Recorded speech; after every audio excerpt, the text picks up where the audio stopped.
ನಮ್ಮ ದೇವರು ಕರ್ತನಾದ ಯೇಸು ಕ್ರಿಸ್ತನ ನಾಮದಲ್ಲಿ ಅನುದಿನದ ಆಹಾರ ಪ್ರಿಯರಿಗೆ ಪ್ರೀತಿಯ ಶುಭಾಶಯಗಳು.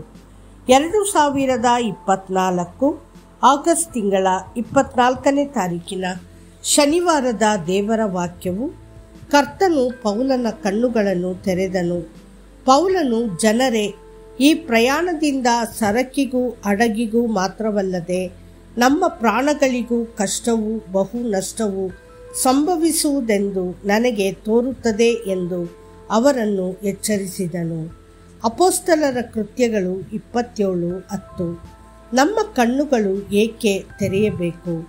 ಪೌಲನು ಶತಾಧಿಪತಿ ಮತ್ತು ಸೈನಿಕರು ಇಟಾಲಿಯ ರಾಜಧಾನಿಯಾದ ರೋಮ್ಗೆ ಪ್ರಯಾಣ ಬೆಳೆಸಿದಾಗ ಬಲವಾದ ಗಾಳಿಯು ಹಡಗನ್ನು ತೂರಿಕೊಂಡಿತು. ಹಡಗಿನಲ್ಲಿದ್ದವರೆಲ್ಲರೂ ಭಯದಿಂದ ನಡುಗಿದರು. ಆಗ ಕರ್ತನು ಪೌಲನ ಕಣ್ಣುಗಳನ್ನು ತೆರೆದನು ಮತ್ತು ಮುಂಬರುವ ಘಟನೆಗಳ ಬಗ್ಗೆ ಅವನಿಗೆ ಬಹಿರಂಗಪಡಿಸಿದನು.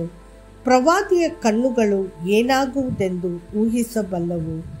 ಕರ್ತನಾದ ಯೇಸು ಯೆರೂಸಲೇಮಿನನ್ನು ನೋಡಿದಾಗ ಯೆರೂಸಲೇಮಿನ ಮೇಲೆ ಬರುವ ಸನ್ನಿಹಿತವಾದ ತೀರ್ಪನ್ನು ನೋಡಿದನು.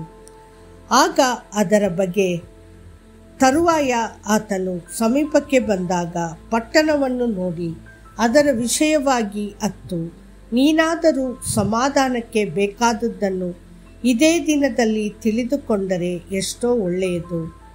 ಆದರೆ ಈಗ ಅದು ನಿನ್ನ ಕಣ್ಣಿಗೆ ಮರೆಯಾಗಿದೆ. ಲೂಕ 19:41-42. ಅವರು ಭವಿಷ್ಯ ನುಡಿದಂತೆಯೇ ಕ್ರಿಸ್ತಶಕ 70ನೇ ವರ್ಷ ತೀತು ರಾಯನು ಹೊರಟು ಬಂದು ಯೆರೂಸಲೇಮನ್ನು ಬೆಂಕಿಗೆ ಆಹುತಿಯಾಗಿಸಿ ಪೂರ್ತಿಯಾಗಿ ಅದನ್ನು ನಾಶಪಡಿಸಿದನು. ಯೂದ ಜನರನ್ನು ಅಲ್ಲಲ್ಲಿ ಚದುರಿಸಿದನು. ದೇವರ ಮಕ್ಕಳೇ, ಮುಂಬರುವ ತೀರ್ಪನ್ನು ನೋಡಲು ನಿಮ್ಮ ಕಣ್ಣುಗಳು ತೆರೆಯಲಿ. ತೀರ್ಪು ಮೊದಲು ದೇವರ ಮನೆಯಲ್ಲಿ ಪ್ರಾರಂಭವಾಗುತ್ತದೆ. ಶ್ರೀಮಂತ ವ್ಯಕ್ತಿಗಳು ಟೈಟಾನಿಕ್ ಎಂಬ ದೈತ್ಯಾಕಾರದ ಹಡಗಿನಲ್ಲಿ ಪ್ರಯಾಣಿಸುತ್ತಿದ್ದಾಗ ಹಡಗಿನ ಅಧಿಕಾರಿ ದೂರದಲ್ಲಿ ಬೃಹತ್ ಮಂಜುಗಡ್ಡೆಯನ್ನು ನೋಡಿ ಭಯಭೀತನಾದರು. ಅವರು ತಕ್ಷಣವೇ ಹಡಗಿನ ಕ್ಯಾಪ್ಟನನ್ನು ಸಂಪರ್ಕಿಸಿ ಹಡಗಿನ ದಿಕ್ಕನ್ನು ತಿರುಗಿಸಲು ತುರ್ತು ಸಂದೇಶವನ್ನು ನೀಡಿದರು. ಆ ಕ್ಯಾಪ್ಟನ್ ಆ ಸಂದೇಶಕ್ಕೆ ಕಿವಿಗೊಟ್ಟಿದ್ದರೆ ಆ ದೊಡ್ಡ ಅಪಘಾತವನ್ನು ತಪ್ಪಿಸಬಹುದಿತ್ತು.